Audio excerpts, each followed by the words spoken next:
I can't believe that we're so close to match day -1 already for the first time this season. Just what are kind of the thoughts, the vibes of the team going into? It feels like they're your billionth regular season in terms of the club. I know it's only been like 3 or 4. Yeah. No, I think the really just starting at the beginning of preseason and the changes that we wanted to make tactically, the additions that we brought in, I couldn't be more happy with as far as playing a little bit more vertical, creating more chances in front of goal, defensively getting more pressure on the ball. And I think the biggest thing for me is being a threat in transition, attacking transition, which last year we struggled. And I saw in this last game that we played, our last tune-up game, was some really good options of really countering when we had number superiority, but also times where the game was real transitional and putting our foot on it and regaining control. And so I'm really pleased with the way the group has performed. And obviously now we're still waiting some visa stuff and some questionable players from an injury perspective. But I feel really good about where the group is and really a good foundation to build on. I wasn't going to bring this up, but since you mentioned it, it does feel like kind of some of the changes and the tweaks that you were trying to put in the preseason. Through the preseason games we've been able to see, it feels like a lot of the guys are kind of taking to them almost naturally. Like they're things that they want to do, if that makes sense. They're ways that they want to play. Yeah. Are they kind of personnel related, I guess? I mean, obviously a lot of that is putting players in the best positions to be successful. The other part too is like having a good core group of the guys back and emphasizing and having these players, DeAndre being one of them, who's been really vocal, played in this setup in Cincinnati, has been able to contribute on the field with his partner as a wing back, and that has really, there's been a lot of synergy in that perspective. And then obviously the running part, when you have Gozo, you have Victor, and Morgan, that we're playing to their strengths, right? And then you have the creativity on the left side, the central side with Luna, and then a guy like Sanabria really burning down that left side. It just becomes a more dynamic attack, and all those guys are runners, and then obviously Luna being the creator.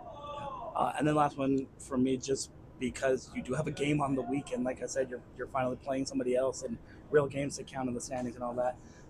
International, although it's a shorter trip than most of the Eastern Conference because geography.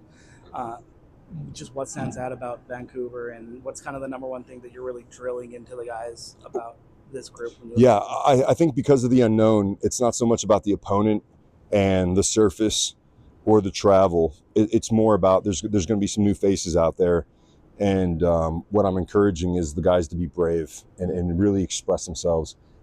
Having been a player and playing in my first couple games, there's always a sense of nerve that if I make a mistake, I won't get another opportunity. And so really putting in their brains that we're going to make a lot of mistakes. We can either make mistakes of being proactive or being reactive. And what I want the guys to do, even if it's their first game, I want them to express themselves. I want them to be brave. I want them to really challenge themselves to stay in the moment. And I think that's the biggest thing for me with a group that we could potentially field on Saturday is be the bravest, play free, and just have good reactions when things don't turn out.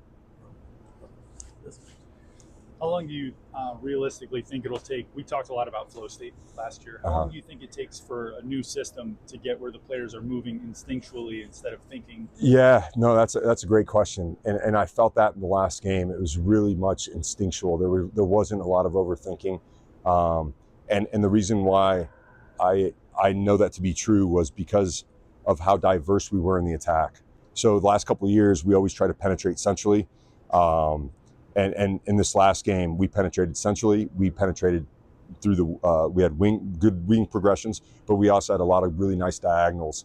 And so again, I think the one thing I've been saying to the players is just play what you see. No one wants you to play a certain way. This is our structure. These are players. This is the setup. Play what you see. And the guys have been able to play from a flow state from that perspective, as opposed to this is what we want to do. No, we don't want to do that, because the game will always change. And as coaches, what you realize is if you say this is what you want to do, if the game doesn't present that because they've changed or tweaked their formation, the players will try to do that, right? And so getting in that flow state is one, giving them the autonomy to make these decisions, right? And so I think this will definitely take some time, especially, we won't have the whole group intact until probably game 3, 4, 5, or 6, depending on when everyone comes through from a visa perspective, from an injury perspective. But I feel like we're in a good way, and we're more than ready and prepared to confront a really good Vancouver team. You mentioned the last games, and those weren't streamed for us. So I was curious to watch and see under this new system how the rest defense would look when you had the ball. Have you seen weaknesses there or vulnerabilities there? Yeah. Or what do you think is like? Yeah, no, that's a great question. You would think with 3 center backs, you'd be more secure. But again, we want to be aggressive with it. At times we're going to release a center back. So then it doesn't matter what shape you play in, whether it's a 4-back with your outside backs going forward or a 3-back with one of your outside center backs going forward. You still need to be able to organize the shape behind the ball. And it doesn't matter in communication. And against LA, I think it was good for the majority of the game, but there was 2 moments where both of our pivots went forward, and they recovered slowly, and we didn't identify it quick enough, and we got beat, and we're in big time transition mode. So it does, for me, it's not so much the system as much as it is the awareness and the communication when we're in the attack. And what we talk to our back players about is don't watch the show. That's for the fans. Organize a space 20 yards in front of you. Don't even watch what's going on there. Always being like prevent, so that when the ball does come out, we're proactive in putting those fires out. What are you hoping to see the first 20 minutes on Saturday? That's a great question. I think for me, again, it's going to be cagey, right? It's the first game of the season. There's going to be a few players that are there's going to be a couple debuting. There's going to be some moments, and so basically to play what the game gives us. If it's cagey, we got to be winning duels, right? But at what point do we put the ball down and really start to express ourselves with the ball so that we can build confidence and get into our structure?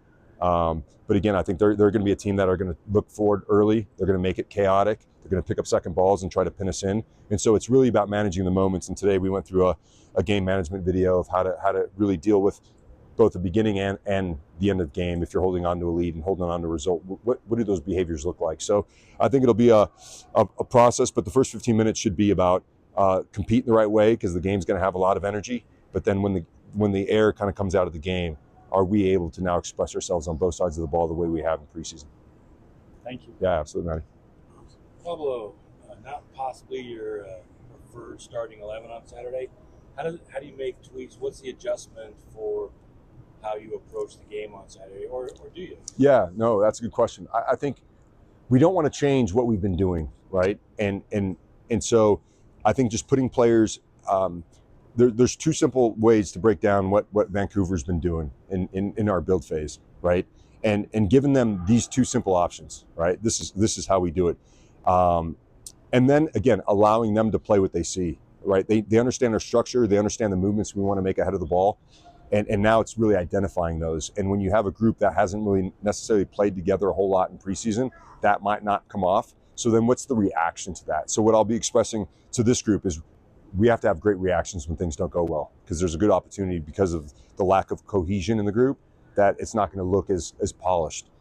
No problem. Compete the right way and have good reactions when the ball turns over. And I think that's the best way to get guys playing in the flow state.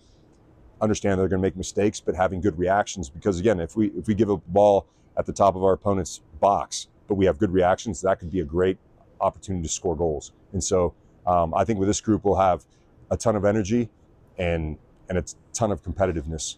And so we just got to find moments to create the quality that we might not otherwise have. You mentioned could be 3, 4, 5 games before you get to that preferred 11. How does that change your expectations? Is it more about the process, or you obviously want to win games, get results? Yeah. How does that kind of change the mindset? Yeah. Well, again, I think everything has to be done through process. I think the chasing results without a process is a dream, right? That's being wishful. If we stay true to what we do, and basically what we'll do is analyze all the phases of the game, right? Whether it's attacking, defending, transitions, set pieces, we'll analyze all these things. And so for me, it's really building upon performances to be able to then really display what the game model looks like with the players that we currently have, and then it's about putting the players that we currently have in the best positions to be successful. So again, not just putting this player because he's better than this player, but putting a player that can express that tactical aspect of his position the best way he can, and where does he fit, on the right or the left. And so I think a lot of this will be geared towards process, knowing that that's the only way we can affect results. We can't just say, yeah, I want to win, and we have 6 or 7 guys that aren't in there. But what are we doing as a group to really understand the way we want to play? And so every game will give us more information, and from that information, we'll just keep building upon it. And again, that's why I'm saying, like, competing is the most important thing at the weekend, because if you stay in the game long enough, you're going to get opportunities to win the game. And so every game will probably have a different theme, but for this particular game, it's really about going with a winner's mindset.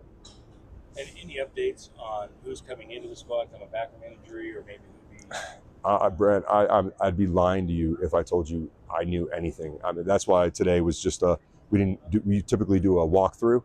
We don't know. Tomorrow we're waiting to see if 2 guys with visas will be available, and right now it's highly doubtful. And then we're waiting for 4 guys that got injured yesterday, as to whether or not they're going to be available for the game. So we're talking about, what is that, six different players.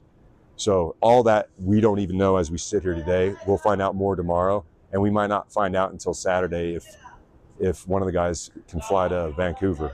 So everything is really tentative, and that's why, for me, it's not so much about who's going to be playing, but what's the mindset look like if all these players aren't available.